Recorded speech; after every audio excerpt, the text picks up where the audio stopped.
বলে গেছে ভাই টাকা তো ছাড় না বুঝলেন না কে টাকা ছাড় না দেখলে কিনে কি কিন্তু দিনে কিনতেছে দিয়ে কিনে টাকা তো নিলে সহজে টাকা দিচ্ছি স্যার আমি এসে এটা হলো মানুষের বাজে একটা অভ্যাস কারো কারো আছে যে বাকি নিতে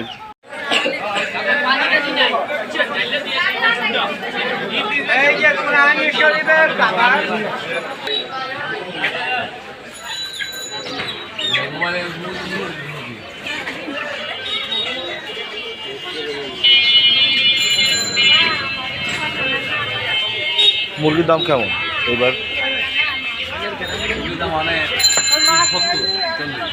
না মানে মানে গত রোজার ঈদের যা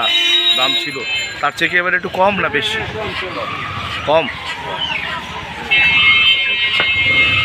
মানুষজন কিনতেছে টাকার অভাব নেই মানুষের কাছে না